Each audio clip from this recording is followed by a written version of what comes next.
Símbolos esotéricos. Hermanas y hermanos, vamos a estudiar el significado de algunos símbolos esotéricos que se hallan en las huellas de grandes y fenecidas civilizaciones como las dejadas por la cultura atlante, el antiguo Egipto, la India, la antigua Grecia, China, así como algunas imágenes de culturas precolombinas y otras filosofías y tradiciones de importancia relevante en el devenir de la sabiduría para el ser humano. Ante todo, queremos iniciar nuestra disertación rindiendo gratitud y recordando la memoria de nuestro querido maestro Israel Rojas Romero, cuyo nombre iniciático es Ragosini, fundador de la Fraternidad Rosacruz Antigua en Colombia el 27 de abril de 1928. El esoterismo a través de todos los tiempos ha utilizado símbolos maravillosos para transmitir sus enseñanzas mediante imágenes. Es así como las más antiquísimas culturas dejaron grabados sobre piedras que tenían el nombre de hieroglifos, palabra procedente del griego hieros, que significa sagrado, y glifos, que comunica el sentido del signo. Es decir, hieroglifos son los signos mediante los cuales se expresa el sentido de lo sagrado.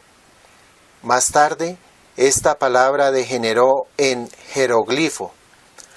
A continuación vamos a mostrar la utilización de símbolos esotéricos en diferentes culturas, sin entrar a profundizar en su significación, porque inicialmente nos interesa hacer ver el tránsito del simbolismo esotérico en las principales civilizaciones. En esta diapositiva queremos resaltar o llamar la atención sobre el candelabro de 7 brazos perteneciente a la cultura del pueblo hebreo. Este otro grabado es un símbolo esotérico correspondiente a una representación de todo lo existente, tanto en el macrocosmos como en el microcosmos. Se llama árbol de la vida o árbol sefirotal y también es utilizado en la cultura hebrea o cultura judía cuando se estudia la Santa Cábala.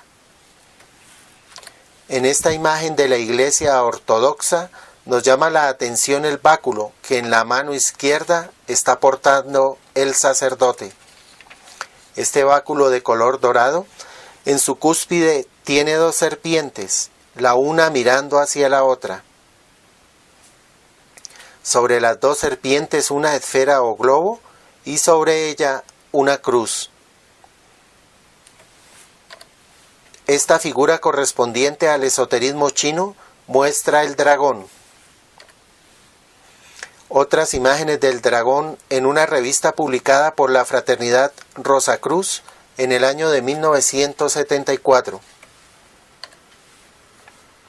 Este es un cuadro correspondiente a Buda de la cultura asiática. Llamamos la atención sobre la joya que está portando en su mano izquierda. Aquí vemos a Júpiter según la mitología romana, o Zeus, utilizando la denominación de los griegos, padre de hombres y padre de dioses. Esta imagen de la mitología griega corresponde a Ícaro, símbolo del ego, que quiere alcanzar la luz del sol, pero por no estar debidamente preparado, muere en el intento. Las siguientes estatuas pertenecen a la cultura de San Agustín.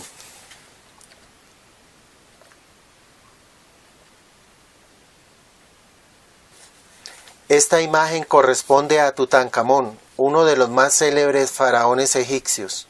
Llamamos la atención sobre el úreos, o serpiente y ave, que salen a la altura del entrecejo.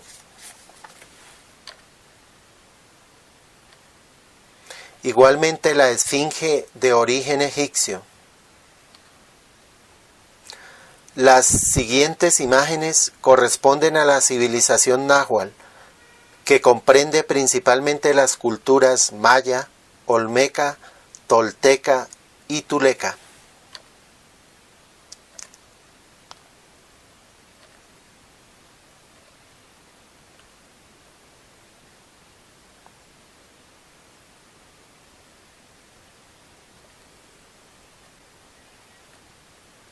En la imagen de la derecha observamos la existencia de la cruz en estas culturas cronológicamente anteriores al inicio del cristianismo.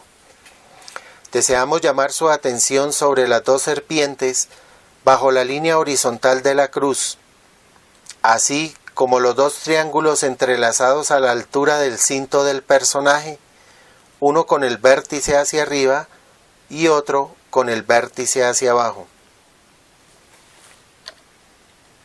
Esta pirámide en Tikal, Guatemala, corresponde al templo número 2, o templo de los caballeros jaguar. Una reproducción de la piedra de Tonatiuh o piedra del sol, es comúnmente conocida con el nombre de calendario azteca. Otros símbolos conocidos en nuestros días, dibujados por un pintor europeo, son los signos zodiacales.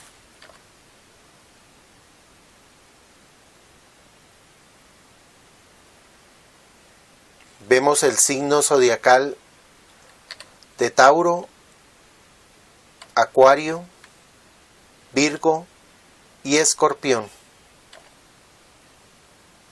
A través del tarot también se representan y transmiten los símbolos del esoterismo. La figura que estamos viendo corresponde a la flor de lis, que fue el símbolo de la nobleza de Francia. Los esoteristas, pertenecientes a la realeza, lo utilizaron como símbolo de sus actividades. Este símbolo, utilizado por la comunidad de los jesuitas, tiene también un profundo significado esotérico conocido por los estudiantes de Cábala. A continuación, traeremos para ustedes imágenes que hacen referencia a los símbolos hieroglíficos publicados en la revista Rosacruz por el maestro Israel Rojas a partir del año de 1955. La primera imagen corresponde a la piedra de Tonatiuh o piedra del sol, que ya vimos anteriormente y que se encuentra en el Museo Nacional de Antropología de la Ciudad de México. El más visible de los poderes universales está en el sol, y por eso fue considerado como la manifestación viviente del poder de Dios. Al sol se le debe la proliferación y multiplicación de los seres, cambios de tiempo según las inclinaciones de la Tierra frente al astro rey, y en fin, todas y cada una de las actividades cosmogónicas reflejadas en la Tierra tienen su fundamento en el poder solar. Los sacerdotes rendían culto al espíritu del sol, mientras que el pueblo menos consciente adoraba al sol material, pero de todas maneras hacían un culto positivo al gran benefactor. El hoy llamado calendario azteca es verdaderamente una síntesis de cosmogonía. Este monumento pesa 28.5 toneladas y tiene un diámetro de 3.66 metros. Dos serpientes rodean la piedra y sus rostros se miran de frente en la base de la figura, simbolizando los polos de la seidad en su aspecto masculino y femenino.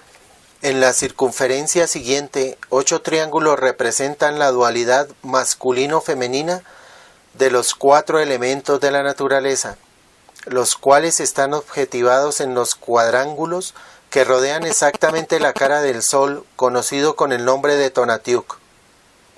En el círculo siguiente pueden verse en figuras de animales que simbolizan o representan los signos del zodiaco. Los dragones que rodean el monolito como 2 serpientes fantásticas de fuego son llamadas en lenguaje azteca Xiuhtcoatl. Los anillos de las serpientes citadas representan llamas de fuego y al mismo tiempo ciclos de 52 años, como también de las 52 semanas que constituyen el año. Los 52 años eran considerados por ellos como puntos fundamentales de cambio para las costumbres políticas y sociales de su pueblo. En la colección que poseemos, el próximo número de la revista donde se habló de hieratismo fue en la número 48 de diciembre 15 de 1957, adornada con el grabado que vemos en la pantalla. Al respecto, dijo el maestro: las antiguas culturas como la egipcia, caldea y griega nos dejaron en símbolos o hieráticas figuras la exteriorización objetiva de un extraordinario saber. Los que se preocupan por la sabiduría de las edades deben ejercitarse en el aprendizaje que va desarrollando la capacidad para interpretar el sentido de esas sagradas o hieráticas figuras. Se llaman sagradas porque en ellas se exterioriza el saber relacionado con las cuestiones trascendentales de la vida. Esta es una figura regia de rasgos que caracterizan la feminidad y nos hacen descubrir en ella a la divina como misteriosa Isis, en la cual los egipcios simbolizaban a la madre naturaleza.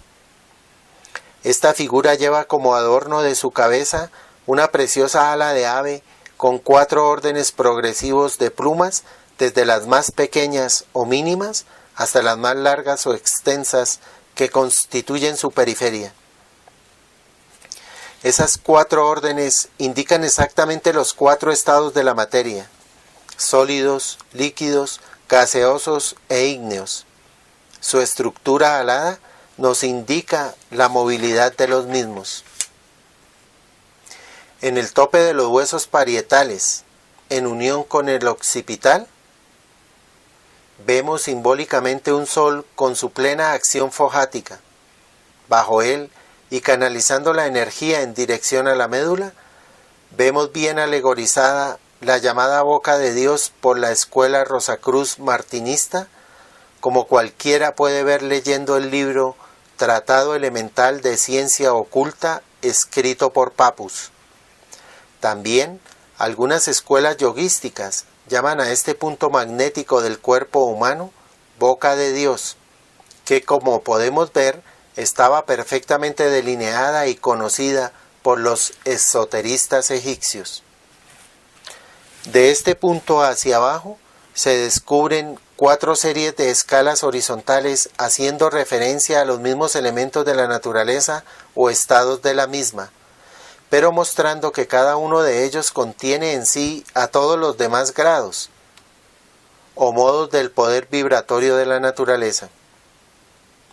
En el entrecejo de la hierática figura se ve surgir el úreo sagrado de los egipcios, o sea, la energía viviente del poder generativo convertido en voluntad y conciencia. Los estudiantes de lo trascendental saben muy bien lo que significa y la importancia que tiene este centro magnético del entrecejo. En la obra Concepto Rosacruz del Cosmos del señor Max Heindel, en el capítulo titulado El corazón es una anomalía, el estudiante de esoterismo encontrará el valor excepcional del centro magnético del entrecejo. A modo de blusa, la hierática figura lleva 3 zonas, siendo la tercera o más baja la más ancha, al par que tiene una serie sucesiva de triángulos, unos con el vértice hacia abajo y otros con el vértice hacia arriba. Ello indica el movimiento ascendente del fuego y el descendente del agua en la generación de todos los seres y de todas las cosas. Bajo esa faja existe una cuarta o última que indica el estado más denso de la materia, es decir, que en estas zonas nos vuelve a aparecer el cuaternario en operativas funciones.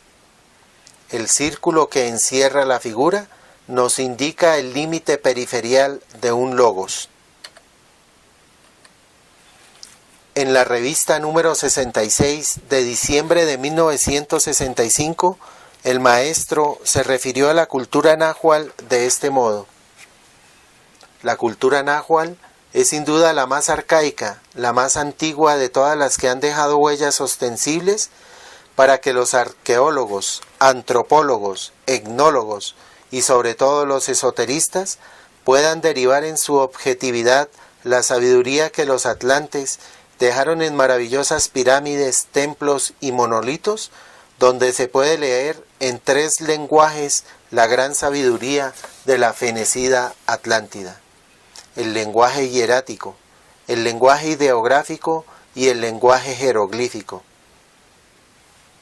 El lugar o ciudad más importante de la cultura náhuatl hoy a la vista de los investigadores es Tula, que queda a 80 kilómetros al norte de la capital de México.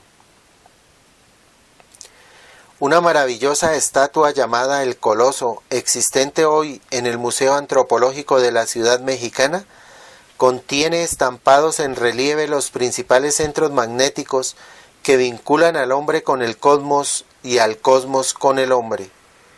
Solamente los esoteristas pueden comprender la incalculable trascendencia que para los efectos de la evolución consciente tienen los centros magnéticos o chakras del cuerpo humano.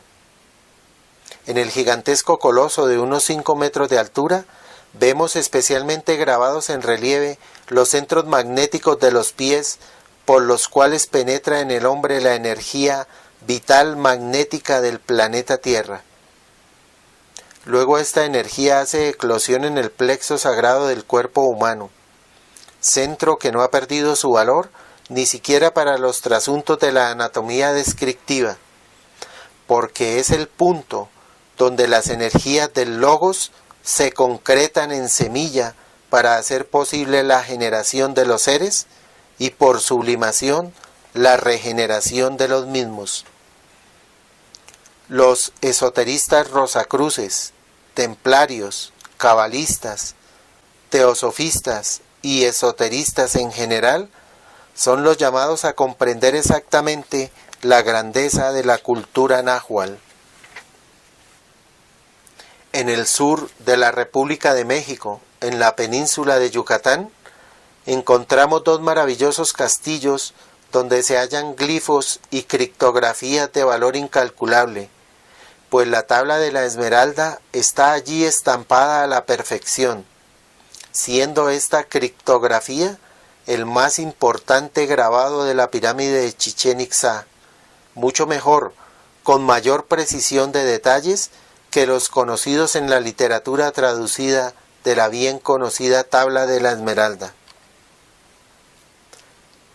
Queremos, mediante esta imagen, mostrarles un hecho singular que sucede todos los años, el 21 de marzo y el 21 de septiembre, cuando tienen lugar el equinoccio de primavera y el equinoccio de otoño, respectivamente. Como ustedes observan, al lado derecho de la pirámide prepondera la luz, en el lado izquierdo prepondera la sombra, pero sobre esa sombra hay formados 7 triángulos de luz, estando localizado el inferior en conexión matemática con la cabeza de una serpiente tallada en piedra. En ello vemos claramente representado el descenso de la energía solar para fecundar a la Tierra y hacerla prolífica. Precisamente en aquellas zonas del planeta donde existen las 4 estaciones, en el equinoccio de primavera es el momento en que la Madre Tierra produce sus más abundantes frutos y se realiza la florescencia del reino vegetal en todo su esplendor. Continuamos con las palabras del maestro Rojas. Tenemos igualmente en la península de Yucatán, en la zona conocida como Uxmal, el Castillo del Enano, el cual es un monumento a la ciencia esotérica de incalculable valor, pues sus gradas tienen numeración cabalística y la leyenda del enano es asombrosa desde el punto de vista gnóstico.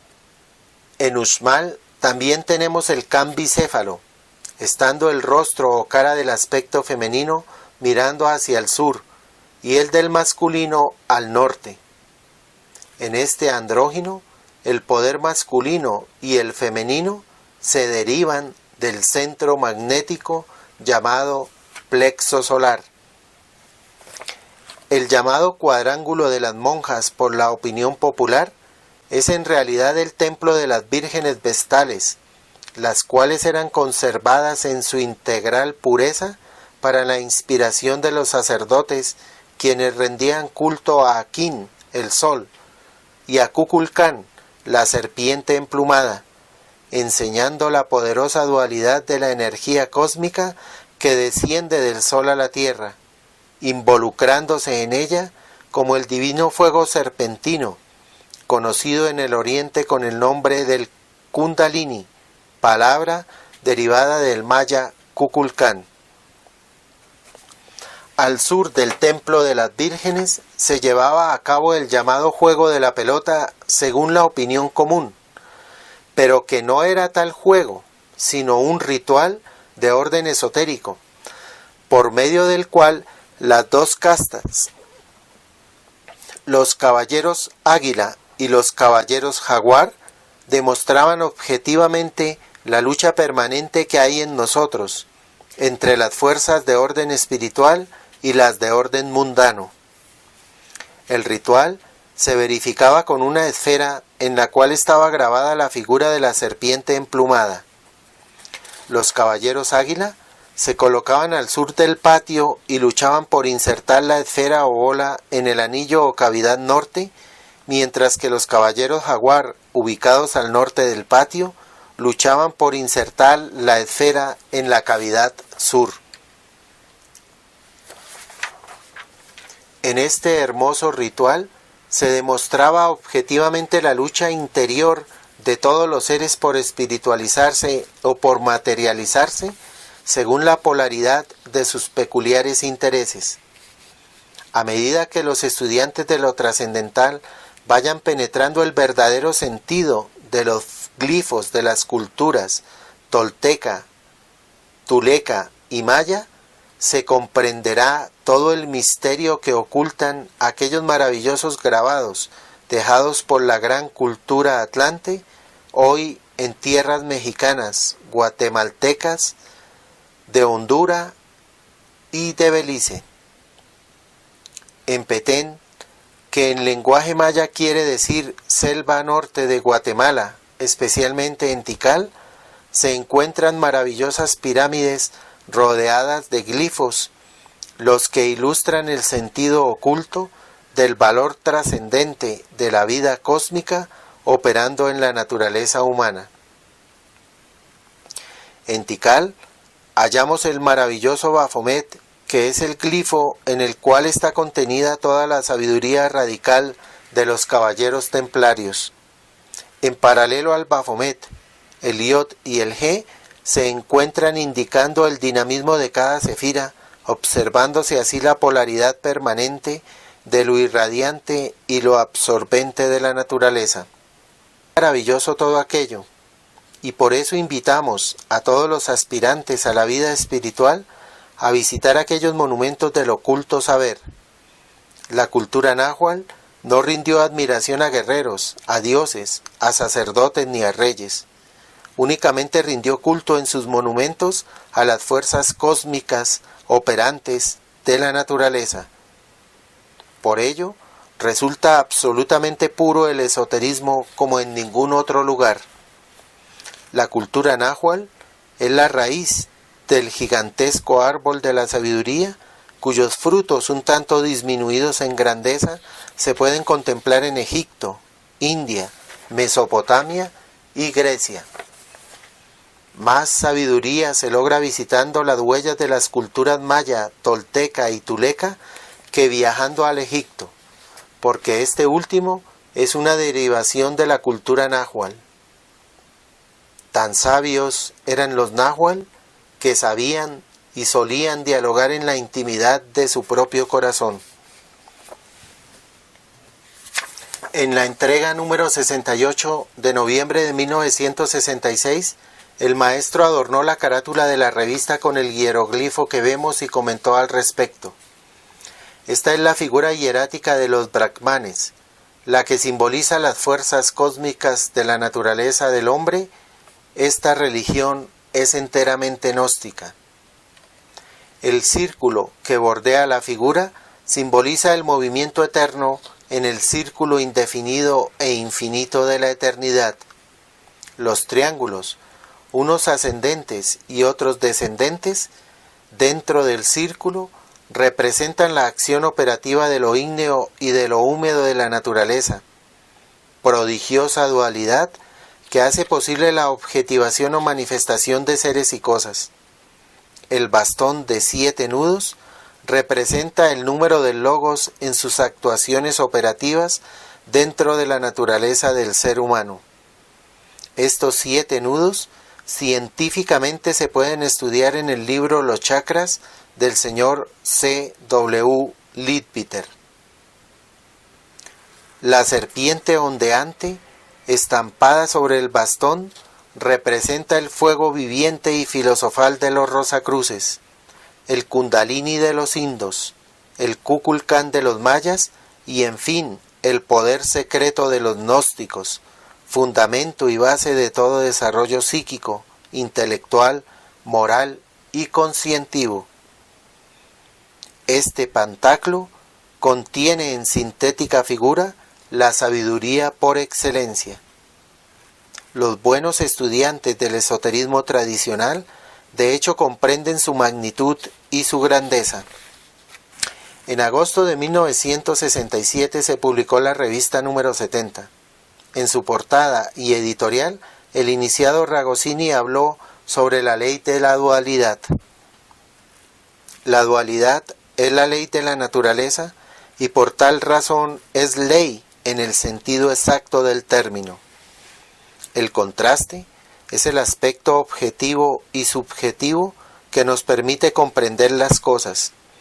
Así, por ejemplo, luz y sombra, verdad y mentira, densidad y sutilidad, blanco y negro, suave y duro, bondad y brusquedad. Los aspectos mencionados y otros tantos que el estudiante puede observar representan la fuerza del contraste que admite o hace posible el conocimiento gracias a la dualidad. La figura geométrica que estamos observando es una idealización de la eclosión de la célula masculina con la célula femenina para hacer posible la evolución de un nuevo ser.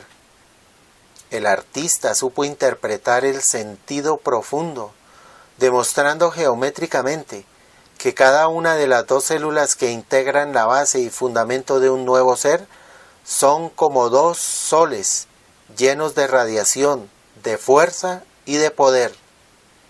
Nada hay en la naturaleza más maravilloso que el germen, que la semilla, porque gracias al germen, a la semilla, tenemos vegetales, animales, hombres y todo cuanto existe en el universo.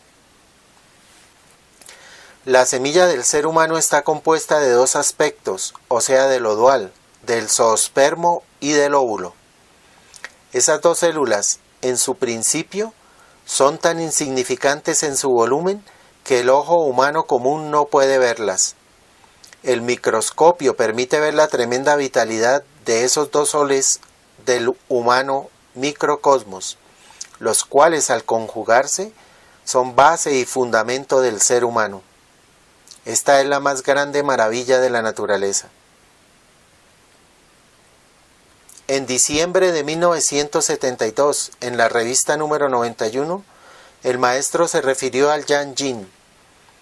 El Yan Yin es la figura alegórica más extraordinaria del arcaico oriente, de la legendaria China.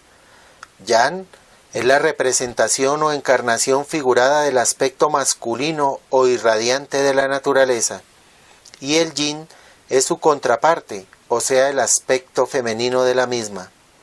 El Yan es fuerza y el yin es resistencia. Todas las cosas de la naturaleza, sin excepción alguna, encarnan en la eterna ley de dualidad. La dualidad, encarnada en la alegórica figura circular del Yang-Yin, es la llave maravillosa para el entendimiento de las actividades de la naturaleza. En el mar tenemos pleamar y bajamar. En la tierra propiamente dicha hay expansión y contracción. Se mueve alrededor de su eje en un movimiento en las 24 horas conocidas y alrededor del Sol en 365 días. El Sol, con su cortejo de planetas, hace su espiral en el zodíaco en 26.800 años. En el pequeño mundo de la vitalidad de los seres humanos tenemos el aliento, actualmente necesario para el vivir, el que produce el sístole y el diástole del corazón. La digestión tiene su ciclo de asimilación y después de eliminación de residuos. El pensamiento ahora es optimista y segundos después puede ser pesimista. El amor humano puede mutarse en odio y el odio en amor. La tristeza en alegría y la alegría en tristeza. La fuerza en debilidad y la debilidad en fortaleza. El calor con su fuerza expansiva se contrae por el frío y el frío por el calor se expande. La sabiduría verdadera del ser humano estriba en saber en cada caso y circunstancia establecer la armonía de esos complementarios.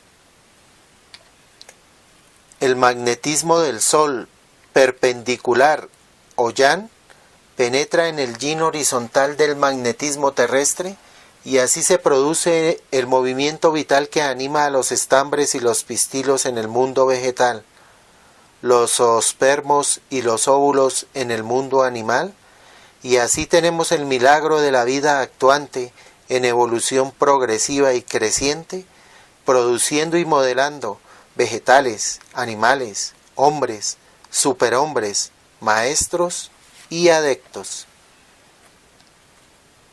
La revista Rosacruz número 99 de noviembre de 1974 fue adornada con la imagen que estamos viendo.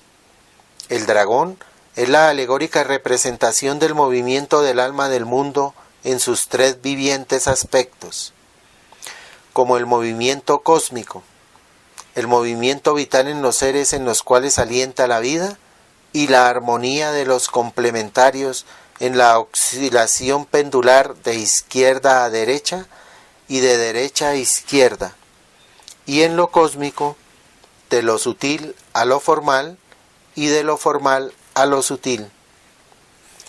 El dragón de la leyenda guarda el tesoro de la piedra filosofal, o sea, el misterio magno de la sabiduría hecha realidad por el ser humano que, habiendo superado todos los obstáculos y vencido sus propias deficiencias, halla la armonía interior y se apodera del alma del mundo.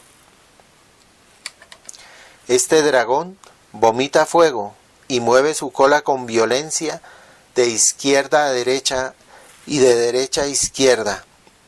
Destruye la vida de los audaces que van en busca del tesoro sin la fortaleza y pureza necesarias para domar al dragón y así apoderarse del divino tesoro. Solamente un joven casto y lleno de pureza es el que está en condiciones de domar la bestia que en la oscuridad de la selva guarda el tesoro, el que durante edades el hombre ha deseado conquistar para lograr la plenitud, la felicidad y el poder. Solamente un joven vigoroso, casto y lleno de pureza es el que está en condiciones de domar la bestia que en la oscuridad de la selva guarda el tesoro. Bajo las dos figuras hieráticas de la dualidad del dragón macho-hembra, encontramos precisamente estereotipado el Yang-Yin, o sea, lo masculino y lo femenino de la seidad en compenetración mutua, de tal manera que en el Yang aspecto masculino, se encuentra un punto que hace referencia al punto femenino y a la inversa. En el alma del hombre alienta la imagen de lo femenino, y en el alma de la mujer subyace la imagen de lo masculino. He ahí el misterioso dragón de la leyenda. Solamente los esoteristas que buscan transitar por el camino de la armonía de los complementarios pueden hallar el camino, la vía, la luz para poder encontrar el misterio que oculta el dragón y la verdad espiritual de la existencia.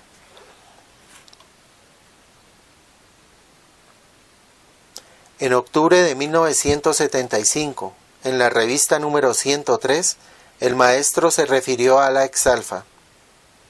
El sello de Salomón o exalfa está constituido por dos triángulos entrelazados, uno con el vértice hacia arriba y otro con el vértice hacia abajo. El triángulo fue considerado por Pitágoras como la figura perfecta en geometría, porque representa el máximo de perfección y solidez. Lo sagrado del símbolo está en el hecho de encarnar la armonía de los complementarios en divina proporción, pues el triángulo con el vértice hacia abajo representa la masa o sustancia, y el vértice hacia arriba el fuego cósmico que lo interpenetra. Este símbolo es por lo tanto el más arcaico de la sabiduría y es la estrella de David para los hebreos, el macrocosmos, microcosmos para los cabalistas, el fuego y el agua para los alquimistas, el sello de Salomón para los masones, el Siri Yantra para los arios, el Siri Chakran de Vishnu para los hindúes, el sello de la teosofía, la sustancia y energía para los físicos, y para los rosacruces, la armonía de los complementarios, o sea, espíritu y materia, en eterna acción y movimiento. Es muy interesante saber que los naturales indígenas del Baupés, Colombia, rinden culto a ese precioso símbolo aplicando en la cima la imagen del sol y en la cima con ese la imagen de la luna. Esto nos demuestra o evidencia que estos hermanos naturales de esa región son sencillamente remanentes de la antigua Atlántida. En este grabado vemos un pelícano. El pelícano es el ave sagrada de los rosacruces, como es para los hindúes el ave Hansa, como es para los alquimistas el ave fénix. Es el pelícano un ave de sentido hierático para los rosacruces, cuya expresión encarna el sentido humano y el metafísico o espiritual. En el sentido humano es la encarnación viviente del amor y el sacrificio, porque derivando sangre de su propio corazón, nutre a sus hijos o polluelos en épocas de necesidad. El sentido hierático del aspecto esotérico de la figura del pelícano es el siguiente. Él inclina sabiamente su cabeza sobre el corazón, centro de amor, porque solamente la conciencia inmersa en el sentimiento es lo que alimenta a los polluelos de orden psicofisiológico, llamados centros magnéticos por los rosacruces y chakras por la tradición oriental. Solamente fusionando la conciencia con la sensibilidad, el cerebro con el corazón, es como puede el ser humano avivar, pasando del estado latente a condición activa, las energías logóicas en la naturaleza del ser humano, o sea, sus 7 centros magnéticos, correspondientes a los 7 rayos del esoterismo tradicional. Solamente con delicada ternura y conciencia es como el ego se inmerge en el alma.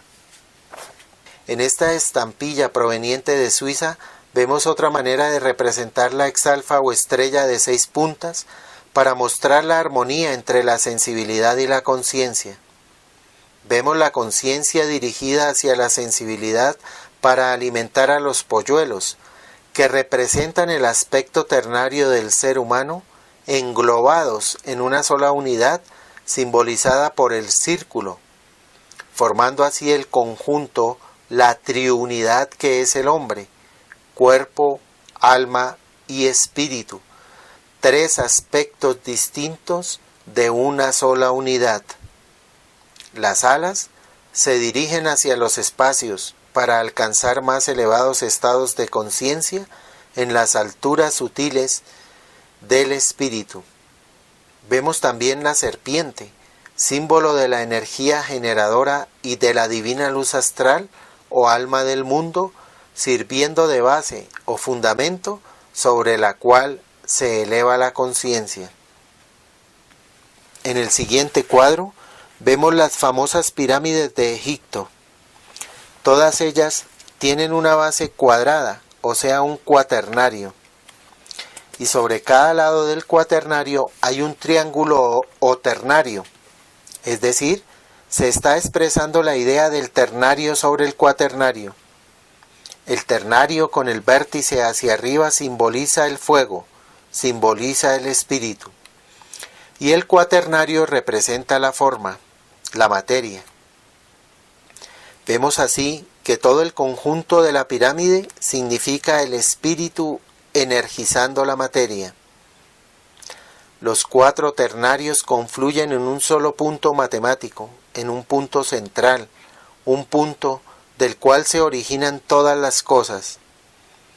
Ese punto esencial y misterioso, ese punto que es el centro de nuestras vidas y de toda vida, es la divinidad, es Dios.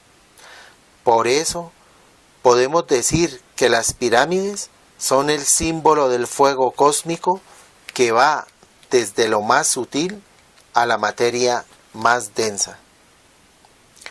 Otra significación asociada al símbolo de las pirámides es el esfuerzo constante y permanente que debemos hacer para espiritualizarnos, para superar nuestras dificultades, para trascender hacia mayores alturas.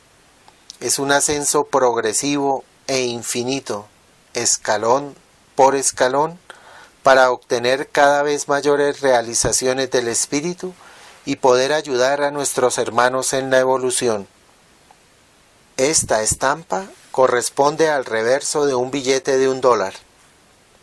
Vemos una pirámide truncada y sobre la pirámide un triángulo luminoso y en el centro de ese triángulo un ojo. Ese triángulo se utiliza para representar la divinidad, a Dios, o en otras palabras de los hermanos masones, para representar al gran arquitecto del universo. La pirámide truncada es la representación del ser humano, porque el ser humano es como una pirámide truncada, incompleto, no tiene toda su perfección ni en la forma ni en la idea. Solamente cuando el hombre se hace sensoconsciente de su divinidad y de la unidad de la vida, es una pirámide completa y está completo en el sentido, en la idea y en la forma. En esta reproducción vemos en primer plano la esfinge. Lamentablemente por el paso del tiempo, únicamente queda la cabeza humana o figura de ángel, y ya no se ven en ellas las garras de león, las ancas de toro, ni las alas del águila. La esfinge es la imagen que contempló el profeta Ezequiel, y así lo describe en su libro del Antiguo Testamento. Es la imagen de la cual habla San Juan en el Apocalipsis. El ángel, el águila, el león y el toro han sido asociados a los 4 evangelistas. El águila ha sido asociada a Juan, el león a Marcos, el toro a Lucas y el ángel a Mateo. Desde el punto de vista físico, la esfinge encarna los fenómenos fundamentales de la física: luz, calor, electricidad y magnetismo. La esfinge es el símbolo de lo absoluto. Ella encarna también los 4 verbos fundamentales del esoterismo: saber, osar, querer y callar. En esta estampa vemos las 4 imágenes simbólicas de la esfinge y vemos también en el centro la rueda o rota, que personifica la ley de causa y efecto, la ley del karma, que regula la justicia cósmica y divina del universo, que en el mundo de la física es la ley de acción y reacción que enunció Newton. En el signo zodiacal de Virgo también se pueden contemplar las 4 imágenes de la esfinge. Terminamos nuestra exposición con la representación de la Trinidad y el hombre perfecto o estrella de 5 puntas realizada por el pintor holandés Geoffrey Boschart. Al lado derecho está el aspecto masculino de la seidad. Al izquierdo está el aspecto femenino de la seidad. Tras ella está el castillo de la sabiduría. Utilizando estas 2 energías, padre y madre, se llega a la conciencia más alta, de donde fluye el agua de la vida. Al lado izquierdo, en primer plano de la figura, está Mercurio, teniendo alas en los talones. Es la más alta conciencia actualizada después de haber realizado toda clase de luchas en el mundo instintivo pasional. Se ha valido del Mercurio filosofal, que representa la energía generadora en estado sublimatorio. En la figura central, abajo, primer plano, está el dragón del fuego, que representa la energía del movimiento universal, o sea, lo cósmico en la naturaleza del ser humano. En el centro, en la base del árbol, está la madre naturaleza sosteniendo dentro de la copa al germen o semilla. Ascendiendo por el árbol se encuentra el gran dragón de la sabiduría, o sea, la serpiente cobra. Más arriba está la rueda del destino, o sea, el movimiento del karma. Dentro está el Yang Yin, o sea, el símbolo de la bipolaridad en la sabiduría china. En el árbol de la vida, en la parte superior, se halla la corona de la obra, la armonía de todo, es decir, lo que en Santa Cábala se denomina Keter. Dentro de la estrella de 5 puntas está la majestad del ser humano, que ha realizado toda esa conciencia. Sobre la rueda del destino se halla el ave fénix, representando la sublimación y realización espiritual a través de los procesos alquímicos. Más arriba, dentro del triángulo, está el ojo de la conciencia perfectamente desarrollada. El dragón que se arrastra sobre la tierra simboliza todas las pasiones y todos los instintos que, si no son sublimados o transmutados, nos convierten en una especie de demonio, que en este cuadro está figurado en varias partes. En el cuadro central, al lado derecho inferior, se encuentran gentes completamente ignorantes que creen que volviéndose ascetas o poniéndose en un hábito, se convierten en santos perfectos, pero no saben nada. Encima, las figuras de blanco son almas que van con sentido místico, pero están llegando apenas a la raíz del árbol. Solamente el sabio avanza por el camino central y llega a lo cósmico. En el árbol se halla la imagen de la bella Isis disparando su energía hacia la conciencia universal. Arriba en las nubes están todas las jerarquías que hay en los mundos sutiles, en el plano astral, en el plano mental. En todos los mundos más elevados de la conciencia y del cosmos están fluctuando los egos, mientras toman nuevas reencarnaciones para continuar su marcha evolutiva. Todos estos símbolos e imágenes que hemos presentado con la interpretación de nuestro maestro Israel Rojas Romero, iniciado Ragosini, además de transmitir la sabiduría de las edades, nos invitan a hacernos mejores seres humanos, a mirar con estética a la otra polaridad, a espiritualizarnos, a armonizar en el interior de nuestro ser la conciencia y la sensibilidad, a vivir en armonía con la naturaleza, con nuestros semejantes, para así poder llegar a ser realmente servidores del divino ideal de la evolución espiritual.